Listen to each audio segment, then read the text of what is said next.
RCB versus KKR match తో Tata IPL 2025 మళ్ళీ resume కాబోతోంది. అసలు ఎక్సైట్మెంట్ ఏ లెవెల్లో ఉండింది. విరాట్ కోహ్లీ రిటైర్మెంట్ తర్వాత ఫస్ట్ గేమ్ అందరూ వైట్ జెర్సీ వేసుకొని చిన్నస్వామికి వెళ్ళిపోయారు. అక్కడ ఒక మంచి ట్రిబ్యూట్ ఇవ్వబోతున్నారు అని ఎక్స్పెక్ట్ చేశాం. అయితే వరుణ దేవుడు ఆ మబ్బులు కూడా కాస్త బాధపడ్డట్టుగా ఉన్నాయి. బోల్డ్ అంత కన్నీళ్లు గారిచేసాయి. దాంతో మ్యాచే జరగలేదు.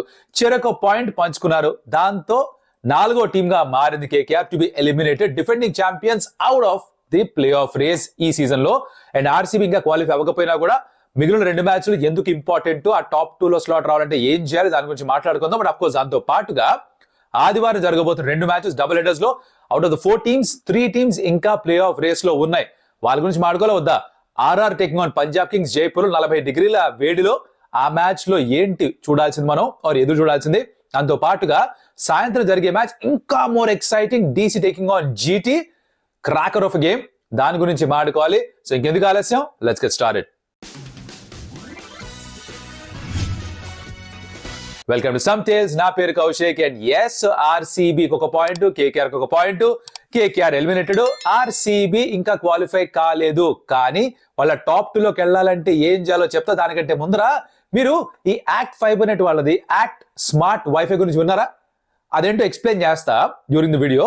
బట్ అఫ్ కోర్స్ డీటెయిల్స్ కావాలంటే దాని తాలూకా లింక్ డిస్క్రిప్షన్ లో ఇచ్చాం. Please check it out. And let's continue with the video.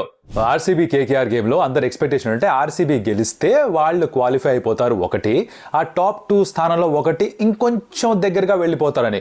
KKR వాళ్ళు గెలిస్తే ఇంకా అవుట్ సైడ్ ఛాన్స్ ఉంది క్వాలిఫై అవ్వడానికి అని ఒక చిన్న థాట్ వాళ్ళకి. వర్షం పడి చెరో పాయింట్ ఇచ్చి మడాష్ మంగళగిరి చేసింది కేకేఆర్. దీంతో defending champions have been out, knocked out అనలేము, but out of the contention race for the playoff. So they join RR, CSK and SRH. 4th team to be eliminated playoff race నుంచి KKR. Not a great way to go out. వర్షం వాళ్ళు control చేయలేని పరిస్థితి. But of course మిగతా match కూడా గెలిచుంటే బాగుండేది. పంజాబ్ కింగ్స్తో ఏదైతే లో స్కోరింగ్ మ్యాచ్ ఓడిపోయారు, అక్కడి నుంచే వాళ్ళ స్లైడ్, అదే డౌన్ స్లైడ్ మొదలైందని బయట టాక్. మరి మీరేమనుకుంటారు చెప్పాలి. RCB on the other hand అందరు ఎక్స్పెక్టేషన్ అంటే విరాట్ ఆడతాడు. ఫస్ట్ థింగ్ ఐ థింక్ ఒకటి మ్యాచ్ గెలవాలి. బట్ విరాట్ కోహ్లీ ఆడతాడు రిటైర్ అయిన తర్వాత ఫస్ట్ మ్యాచ్, అది అందరం కలిసి చూద్దాము అనుకున్నారు. అది జరగలేదు. దాంతోపాటు ఫిల్ సాల్ట్ తిరిగి వెనక్కి ఫామ్లోకి వస్తాడా లేదా, ఒంట్లో బాగాలేదు కాబట్టి కొన్ని మ్యాచ్లు మిస్ చేశాడు, 10 రోజుల్లో రికవర్ అయ్యాడు. రజత్ పడిదార్ ఆడతాడా లేదా, ఆ హ్యాండ్ ఇంజరీ ఫింగర్ ఇంజరీ తర్వాత ఎంత రికవర్ అయ్యాడు, తను ఆడటం లేదా, ఇది చూద్దాం అనుకున్నారు. జాష్ హేజల్వుడ్ లేకపోతే ఎలా పర్ఫామ్ చేస్తారో చూద్దాం అనుకున్నారు. By the way Josh Hazlewood మీద ఇప్పటికి కూడా ఇంకా కన్ఫర్మేషన్ లేదు. హి still in Australia. Cricket Australia monitor చేస్తున్నాడు తన షోల్డర్ నిగిల్ని. WTC ఫైనల్కి తాను అందుబాటులో ఉండాలి కాబట్టి తన రీహాబ్ పైన వర్క్ చేస్తున్నారు. డే టు డే బేసిస్ పైన చెక్ చేస్తున్నారట RCB team management along with cricket Australia to see Hazlewood వచ్చి జాయిన్ అవ్వగలుగుతాడా. They trying to get him at least for the playoffs, assuming that RCB do qualify for the playoffs. జరిగిపోయినట్టుగా అనిపిస్తుంది. ఒక match గెలిస్తే సరిపోతుంది వాళ్ళకి. But వాళ్ళ top 2లో ఒక స్పాట్ ఏం చేస్తారు. 2016లో టాప్ 2 స్లాట్ వాళ్ళు సొంతం చేసుకుని రన్నర్స్అప్గా నిలిచారు. ఈసారి కూడా మళ్ళీ అదే చేద్దాం అనుకుంటారు. బట్ అఫ్కోర్స్ రన్నర్స్అప్గా కాదు, గెలవాలనుకుంటారు. టాప్ 2లో ఉంటే we know what happens, you get extra opportunity ఫైనల్లోకి వెళ్ళడానికి, క్వాలిఫైర్ 1 ఓడిపోయినా కూడా. సో అది that's at it stake for RCB. మరి జరుగుతుందో లేదో అన్నది తర్వాత మ్యాచ్ల్లో చూసి తీరాల్సిన విషయం. ఆర్సీబీ ఫ్యాన్స్ విరాట్ కోహ్లీకి తిరిగి మళ్ళీ ఆ ట్రిబ్యూట్ ఇవ్వడానికి ఇంకొక అవకాశం ఉంది. బికాస్ అగైన్స్ ఎస్ఆర్హెచ్ వాళ్ళు చిన్నస్వామిలోనే మ్యాచ్ ఆడబోతున్నారు on the 23rd. So hopefully that's the game where rain god stay away. కన్నీళ్లు పెట్టుకోకుండా మబ్బులు వెళ్ళిపోతే, కాస్త క్లియర్ ఆకాశం ఉంటే మ్యాచ్ జరిగితే మేబీ ఫ్యాన్స్ అందరూ చూపిస్తారేమో. అయితే ఈ వైట్ జెర్సీస్ వేసుకొస్తే కొంచెం ప్రమాదకరంగా మార్చి ఫీల్డర్స్కి టాక్ కూడా మొదలైంది. బికాజ్ వైట్ బ్యాక్గ్రౌండ్లో వైట్ బాల్ కనిపించదు, ఫీల్డర్స్ చాలా కష్టపడతారు, వద్దు వేసుకురాకండి అని చెప్పి టీమ్ మేనేజ్మెంట్ కూడా కోరారు అనేది వింటున్నాం. కానీ I don't really think it will work. RCB fans బహుశా డిసైడ్ చేసుకుని వస్తారేమో, లేదు వేసుకునే ఉంటామని. ఓరో పని చేయించండి, విరాట్ కోహ్లీ బ్యాటింగ్ చేస్తున్న సేపు వైట్ జెర్సీ వేసేసుకొని విరాట్ కోహ్లీ బ్యాటింగ్ అయిపోయిన తర్వాత బహుశా తీసేస్తారేమో, ఏమో చూడాలి ఏం చేస్తారు against Sunrisers Hyderabad. So ఇలా బేసికలీ ఏమీ చూడలేదు. Not a single ball was bowled. Match అలా అబాండన్ అయిపోయింది. చెరొక పాయింట్, కేకేఆర్ నాక్డ్ అవుట్. ఇవాళ వీడియో స్పాన్సర్ అయిన యాక్ట్ ఫైబర్నెట్ గురించి ఒక చిన్న విషయం చెప్తాను మీకు. క్రికెట్ ఎనాలజీతో చెప్తా, మబ్బులు రెడిపోవాల్సిందే. యాక్ట్ స్మార్ట్ వైఫై ఉంది వీళ్ళ దగ్గర. అది ఎలా పనిచేస్తుంది తెలుసా? ఇప్పుడు ఐపీఎల్ మ్యాచ్ చూస్తున్నామా, మనకి ఎలా ఉండాలి ఎక్స్పీరియన్స్, ఎక్కడా కూడా మనకి ఆ థ్రిల్లింగ్ మూమెంట్స్లో షేకి వైఫై కనెక్షన్ ఉందనుకో ఎంత చిరాకేస్తుంది. ఆ చిరాకు కలగకూడదంటే యాక్ట్ స్మార్ట్ వైఫై ఉందంటే ఏం చేస్తుంది ఎక్స్ప్లెయిన్ చేస్తా. ఇప్పుడు crystal clear, consistent, high quality streaming instant గా అందిస్తుంది యాక్ట్ స్మార్ట్ వైఫై. నౌ ఇది ఎలా అంటే ఒక బ్యాట్స్మెన్ ఒక షాట్ ఆడదాన్ని ముందుగానే యాంటిసిపేట్ చేస్తాడు. సూర్యకుమార్ యాదవ్ ఉన్నాడు, ఆ స్కూప్ ఆడాలంటే ముందుగానే ఫిక్స్ అవుతాడు కదా, ఆ బౌలర్ ఇక్కడ వేస్తాడు. ఆ టైప్ లో యాక్ట్ స్మార్ట్ వైఫై మీ వైఫై నీడ్స్ మొత్తాన్ని కూడా ముందుగానే యాంటిసిపేట్ చేసేస్తుంది అనమాట. బ్యాక్గ్రౌండ్ లో మీ ఇంట్లో ఒక నెట్వర్క్ ఇంజనీర్ పనిచేస్తున్నాడు అనుకోండి, మీరు వేలు కూడా ఎత్తాల్సిన పని లేదు, మొత్తం అంతా అదే సెట్ చేసుకుంటుంది అనమాట. It's like having a captain in the team who knows what to do, when to do, ఎప్పుడు ఏ బౌలర్ తీసుకురావాలి, ఫీల్డ్ ప్లేస్మెంట్ ఎలా సెట్ చేయాలి, అలా అనుకోండి. Okay, no ACT's AI optimize చేసి మీ వ్యూయింగ్ ఎక్స్పీరియన్స్ ని, and it allows the best for you to focus entirely. మేము మొత్తం మ్యాచ్ ఆ హడావిడి ఆ అందచందాలు అవన్నీ మాత్రం చూసుకోవడంలోనే అలా ఉండొచ్చు అనమాట మీరు. ఇది సంగతి. ఇంక డెడ్ జోన్స్ ఉండవు ఇంట్లో, ల్యాగులు ఉండవు ఎక్కడా కూడా. క్లచ్ మూమెంట్స్, ఇంపార్టెంట్ మూమెంట్స్ లో హ్యాపీగా మీరు సీమ్లెస్ గా మ్యాచ్ ఎక్స్పీరియన్స్ చేయొచ్చు. మీరు హాల్లో ఉన్నా, కిచెన్ లో ఉన్నా, బాల్కనీలో ఉన్నా, మీ వైఫై మిమ్మల్ని ఎప్పుడు ఫాలో అవుతూనే ఉంటుంది. Any time, any device, any location, seamless wifi connection. అది మీకు ఇచ్చేది ఓన్లీ యాక్ట్ ఫైబర్ నెట్.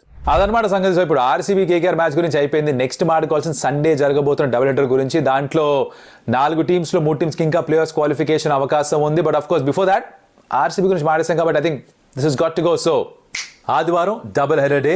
ఆడుతున్న 4 టీమ్స్ లో 3 టీమ్స్ ఇప్పటికి కూడా ప్లే ఆఫ్స్ కి క్వాలిఫై అవకాశం ఉంది. దాంట్లో GT of course top spot లో ఉన్నారు, పంజాబ్ కింగ్స్ థర్డ్ స్పాట్ లో ఉన్నారు, అండ్ డీసీ టాప్ 4 లో లేరు, దానిలోకి వచ్చే ప్రయత్నం చేస్తున్నారు. మొదట మధ్యాహ్నం మ్యాచ్ గురించి మాట్లాడదాం. It's RR taking on Punjab Kings. Now Rajasthan Royals ki there's nothing to play for in the sense that ఎలాగో క్వాలిఫై అవ్వలేరు, ఎలిమినేట్ అయిపోయారు. అయితే ఇక్కడ కాస్త పరువు కోసం ఆడడం, వాళ్ళ యంగ్స్టర్స్కి అవకాశం ఇవ్వడం, నెక్స్ట్ సీజన్ కోసం చిన్న చిన్న మరమ్మతులు చేసుకోవడం, ఇవి వాళ్ళు చేయగలిగింది. లెట్స్ జస్ట్ సీ ఆర్ఆర్ ఏంటి జరుగుతుంది ఈ మ్యాచ్లో. ఒకటి, సంజు శాంసన్ తిరిగి వెనక్కి రావచ్చు, అవైలబుల్గా ఉంటున్నాడని చెప్పేసి వార్తలు వింటున్నాం. That is good sign for them. తన ఇంజురీ కన్సర్న్స్ కారణంగా మొదటి 3 మ్యాచ్లు లేకపోవడం, తర్వాత ఐ థింక్ గత 2-3 వారాలుగా కూడా ఇంజురీ కారణంగా టీం నుంచి బయటగా ఉన్నాడు. సో అది కాస్త ఇంపాక్ట్ చేసింది ఆర్ఆర్ని. తను వెనక్కి వస్తే ఎక్కడ ఆడతాడు? ఓపెనర్గా ఆడతాడా, లేకపోతే 35 బాల్స్లో 100 కొట్టిన వైభవ్ సూర్యవంశి నువ్వే ఆడుకోనన్నా నేను నంబర్ 3లో ఆడతా అంటాడా? ఇదొకటి చూడాలి, right? This is one thing to watch out for. Jaiswal is in sensational form, తన ఎలాగ ఓపెన్గా కంటిన్యూ చేస్తాడు. తన పార్ట్నర్ ఎవరు అన్నది చూసుకోవాలి. మిగతా వాళ్ళు ఎలా ఉన్నా ఎలా ఆడినా సరే వాళ్ళకి జోఫ్రా ఆర్చర్ కూడా అందుబాటులో లేకపోవడం is going to be a problem. Injury concern తనకు కూడా. సో తను మ్యాచ్ ఆడలేకపోతున్నాడు. అలాగే సందీప్ శర్మ కూడా చేయికి గాయమైంది, తను దూరం అయిపోయాడు. సో వాళ్ళ బౌలింగ్ కాస్త క్షీణించింది. బౌలర్స్ ఒకవేళ మ్యాచ్ గెలిపించలేకపోయినా కూడా ఇబ్బంది ఏమీ లేదు, బికాస్ వాళ్ళపైన ప్రెషర్ లేదు, బికాస్ జరగాల్సిన చెడేవి ఇంకా మిగలలేదు, ఆల్రెడీ జరిగిపోయింది. Everything is done and dusted for them this season. So ఎవరిని ఆడించినా కూడా they can freely play, express themselves అంటుంటారు కదా, అది వాళ్ళు చేయొచ్చు. This is RR. బట్ మరొక వైపు ఐ థింక్ పంజాబ్ కింగ్స్కి this lot at stake in this game. ఎందుకు అంటే వాళ్ళు ఒక ఫ్లోలో ఉన్నారు. ఈ 10 రోజుల క్రితం వరకు ఒక ఫ్లోలో ఉన్నారు. ఇన్ఫ్యాక్ట్ ధర్మశాలలో ఆగిపోయినప్పుడు ఐపీఎల్ 2025 వాళ్ళ మ్యాచ్ నడుస్తూ ఉండింది. వాళ్ళ ఓపెనర్స్ అప్పుడు కూడా అద్భుతంగా ఆడారు. ప్రప్సిమ్రా నుంచి ఫెంటాస్టిక్ నాకు చూస్తూ ఉన్నాం. ఆ క్రమంలో మ్యాచ్ ఆగిపోవడం మేబీ వాళ్ళ మొమెంటం కొంచెం దెబ్బతిని ఉండొచ్చేమో అనుకోవచ్చు. Now the coach Ricky Ponting ఎలా టీంని తిరిగి మళ్ళీ ట్రాక్ పైకి తీసుకొస్తారు, how will the captain lead his side, ఇది చూడాల్సిన అంశం అనమాట. దీనికి తోడుగా వీళ్ళకి ఏంటంటే జాష్ ఇంగ్లిష్ లేకపోవడం, మార్కస్ స్టాయినిస్ లేకపోవడం, ఇది ఎంత పెద్ద బ్లోగా మారుతుంది అనేది ఇక్కడ టెస్ట్ అవుతుంది. ఆల్ లైక్లీహుడ్ జరుగుతుందంటే మిచెల్ ఓవెన్ ఎవరైతే బిగ్ బ్యాష్ లీగ్లో ఒక బ్రేక్అవుట్ స్టార్గా మారాడో తను ఆడతాడు అనిపిస్తుంది. కాకపోతే తను మిడిల్ ఆర్డర్లో ఆడాల్సి వస్తుంది, బికాజ్ వీళ్ళ ఓపెనర్స్ సార్టెడ్ అండ్ సెట్ కదా. ప్రియాన్ షారియా ఇంకా ప్రెప్సిమ్రాని టచ్ చేయాల్సిన పని లేదు, బికాజ్ వాళ్ళు ఈ సీజన్లో లీగ్లో second highest run getters as a pair. Sai Sudharsan Gill తర్వాత వీళ్ళిద్దరే ఉన్నారు, and strike rate amazing on. So వాళ్ళని డిస్టర్బ్ చేయాల్సిన పని లేదు. సో ఇక్కడ జాష్ ఇంగ్లిష్ స్థానంలో వస్తే మిచెల్ ఓవెన్ మిడిల్ ఆర్డర్లో ఎక్కడ చోట ఆడాలి. స్టాయినిస్ లేకపోవడం ఎంత పెద్ద ప్రాబ్లంగా మారుతుంది, will have to wait and see. తన స్థానంలో ఇంకెవరైనా ఫారెన్ ఆడిస్తారా, లేకపోతే ఇలానే కంటిన్యూ చేస్తారా, ఎన్సన్ ఒమర్జాయ్తో పని ఏం చేస్తారా చూసుకోవాలి. ప్లే ఆఫ్స్ వరకు వెళ్తే విచ్ మోస్ట్ లైక్లీహుడ్ జరుగుతుంది, అక్కడ మీకు ఆబ్వియస్లీ ఎన్సన్ కూడా వెళ్ళిపోతాడు, because he also has to go for south Africa తన నేషనల్ డ్యూటీస్ చూసుకోవడానికి. బట్ అక్కడి దాకా వెళ్ళడం మొదటి బాధ్యత, దాంతోపాటు కుదిరితే టాప్ 2లో ఉండడం రెండో బాధ్యత. Very important. Just like for RCB ఎలా అయితే టాప్ 2లో ఉండడం ముఖ్యమో, అలాగే పంజాబ్ కింగ్స్ కూడా ఇంత మంచి స్టార్ట్ దొరికిన తర్వాత, ఇన్ని మ్యాచ్లు గెలిచిన తర్వాత వాళ్ళు టాప్ 2లో ఉండాలనుకుంటారు, కానీ కొంచెం కష్టంగా అనిపిస్తుంది వాళ్ళకి. In all likelihood GT and probably RCB top 2లో ఉంటారేమో, బట్ ద డజంట్ మీన్ వీళ్ళకి ఛాన్స్ లేదని కాదు. వీళ్ళ నియంత్రణలో ఉన్నది ఉన్న మ్యాచ్లు గెలవడం, అది చేయగలిగితే తర్వాత దైవాధీన శాఖ తర్వాత సంగతి తర్వాత. So this is how it's going to be. But విషయం ఏంటంటే జైపూర్లో మ్యాచ్ మెట్ట మధ్యాహ్నం 42-43 డిగ్రీస్ టెంపరేచర్ ఉంటుందా, ఆ వేడిలో ఆడడం, డ్రై హీట్ ఆఫ్ జైపూర్ ఆడడం కొంచెం ఛాలెంజింగ్గానే ఉంటుంది. దాన్ని ఎలా తట్టుకుంటారో చూడాలి. మొదట బ్యాటింగే చేస్తారా టాస్ గెలిచిన టీము, లేదు చేసేద్దాం అనుకుంటారా. Due won't be a factor here because మధ్యాహ్నం గేమ్, మ్యాచ్ అయిపోయేసరికి డ్యూ పెద్దగా అసలు ప్లేలోకి రాను కూడా రాదు. సో అది అసలు ఈక్వేషన్లోనే ఉండదు. అది ఎలా ఏం చేద్దాం అనుకుంటారో, అది క్యాప్టెన్స్ ఎలా నిర్ణయం తీసుకుంటారో చూడాలి. ది కోచ్ రికీ పాంటింగ్ 2021లో ఢిల్లీ క్యాపిటల్స్తో చేశారు. ఏది అప్పుడు క్యాప్టెన్ కూడా చేశారు కదా. ఈ క్యాప్టెన్ కోచ్ కాంబోనే సీజన్ సగంలో ఆగిపోతే తిరిగి మళ్ళీ వెనక్కి వచ్చి ఎక్కడైతే ఆపారు అక్కడి నుంచే ప్రారంభం చేసి ప్లే ఆఫ్స్ దాకా తీసుకెళ్లారు. That happen right. So I think మళ్ళీ అదే చేసే ప్రయత్నం అయితే చేస్తారు ఇక్కడ క్యాప్టెన్ అండ్ కోచ్ కాంబో. లేని మ్యాచ్లు కూడా గెలిచారు. Hopefully they go to the play offs and make their fans really proud and happy. So అది విషయం అనమాట. సో ఆర్ఆర్ కంటే కూడా పంజాబ్ కింగ్స్కే ఎక్కువ ప్రెషర్ బికాస్ వాళ్ళకి కోల్పోవడానికి ఎక్కువ ఉంది, గెలిస్తే వాళ్ళకి ముందుకెళ్ళే అవకాశం అంత పెరుగుతాయి. So pressure on Punjab Kings. ఫ్రీగా ఆడతారు ఆర్ఆర్. ఇది the first game on Sunday afternoon. రెండో మ్యాచ్ ఏదైతే ఉందో దీని అమ్మ జీవితం ఇది ఇంకా చాలా interesting because Delhi Capitals is going to take on Gujarat Titans. And Delhi Capitals వీళ్ళు మొదటి 4 గెలిచిన తర్వాత 7లో 2 మాత్రమే గెలవడం, వర్షం కారణంగా ఎస్ఆర్ఎస్ తోటి కష్టమైన పరిస్థితిలో ఉన్నప్పుడు వాళ్ళకు ఒక పాయింట్ రావడం, అది కొంచెం ఎక్కడో కొన ఊపిరితో ఉన్న పేషెంట్కి సడన్గా ఆక్సిజన్ బస్ ఇచ్చినట్టు అనమాట. దాంతో జరిగేది ఏంటంటే డీసీ కనుక నెక్స్ట్ 3 మ్యాచ్లు గెలిస్తే వాళ్ళు క్వాలిఫై అవ్వచ్చు. బట్ నెక్స్ట్ 3 కూడా టాప్ 4లో ఉన్న టీమ్స్లో 3 టీమ్స్తో ఆడాలి వీళ్ళు. Won't be easy but nothing comes easy. మొదటి 4 గెలిచారు, ఆఖరి 3 గెలిస్తే క్వాలిఫై అవ్వచ్చు. చేయగలరా? వాళ్ళకున్న మేజర్ ప్రాబ్లం ఏంటి అని చూస్తే కనుక మిచెల్ స్టార్క్ వెనక్కి రావట్లేదు. Why Starc such an important bowler? Usually Starc ఏమిట్రా అంటే ఆర్ఆర్తో గేమ్లో కూడా he bailed them out of a difficult situation. అలాగే big match player Mitchell Starc. ఆ మోస్ట్ ఇంపార్టెంట్ గేమ్స్లో కాంట్రిబ్యూట్ చేస్తాడు, పర్ఫామ్ చేస్తాడు. అది ఆస్ట్రేలియాకి చూసాం, కేకేఆర్కి ఆడుతున్నప్పుడు లాస్ట్ సీజన్ కూడా చూసాం. అండ్ ఇక్కడ కూడా in that game against RR తను he stood up and made it count. అలాంటి బౌలర్ వెనక్కి రావట్లేదు. పర్సనల్ డెసిషన్ కోసం తను కూడా WTC ఫైనల్ కోసం రెడీ అవుతున్నాడు. వెనక్కి రావడం కరెక్ట్ కాదు అనుకున్నాడు ఇండివిజువల్ లెవెల్. సో తను రావట్లేదు. జేక్ ఫ్రేజర్ మెగక్ తను లేకపోయినా పెద్ద ఇబ్బంది ఏం లేదు, కానీ బికాజ్ ఎలాగో తను డ్రాప్ చేశారు ఫస్ట్ 6-7 గేమ్స్ తర్వాత. ఫ్యాఫ్ తిరిగి వెనక్కి వస్తున్నాడని మాట్లాడినాను. సో ఓపెనర్ బాధ లేదు. Faf and Abhishek Porel open and Karun Nair most probably నెంబర్స్లో వెనక్కి వచ్చేస్తాడేమో. అండ్ నెంబర్ 4లో కేఎల్ రాహుల్, మిగతా వాళ్ళు యాస్టేజ్గా కంటిన్యూ అయిపోతారు. So they will probably miss Mitchell Starc more than anybody else. Now తన స్థానంలో వాళ్ళు ముస్తఫిజుర్ రెహమాన్ని సైన్ చేసుకున్నారు. ఇక్కడ చిక్ ఏంటంటే ఈ మ్యాచ్ స్టార్ట్ అయ్యే 24 గంటల ముందర షార్జాలో యూఏఈతో మ్యాచ్ ఆడ రావాలి. యూఏఈతో మ్యాచ్లో బాగానే బౌలింగ్ చేశాడు. 4 ఓవర్స్లో 2 for 17 ఫర్ ముస్తఫిజుర్. బట్ వెంటనే ఫ్లైట్ తీసుకునేదో మనకు తెలియదు.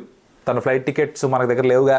ఎక్కాడా లేదా, ఢిల్లీలో ల్యాండ్ అవ్వాలి, వచ్చి 24 hours లోపల ఆ ట్రావెల్ చేసి ఆ జెట్ లాగ్ కాస్త ఉంటుంది, అరగంట ఎంతో. బట్ దాన్ని కూడా కౌంటర్ చేసుకోవాలి. అండ్ దెన్ ఆఫ్ కోర్స్ నిద్ర సరిగా పోయడం లేదో వచ్చి మ్యాచ్ ఆడాలి. సాయంత్రం మ్యాచ్ ఆడితే it's a test of his fitness. చేయగలిగితే మటుకు nothing like that because that shows 100% professionalism చూపించినట్టుగా అవుతుంది. ఆడలేకపోయినా కూడా ఎవరు క్వశ్చన్ చేయలేరు. ఈ మ్యాచ్ ఆడడేమో అని మాత్రమే వార్తలు ఎక్కువగా కనిపిస్తున్నాయి ఇంటర్నెట్లో. లెట్స్ వెయిట్ అండ్ సీ జరుగుతుందో లేదో.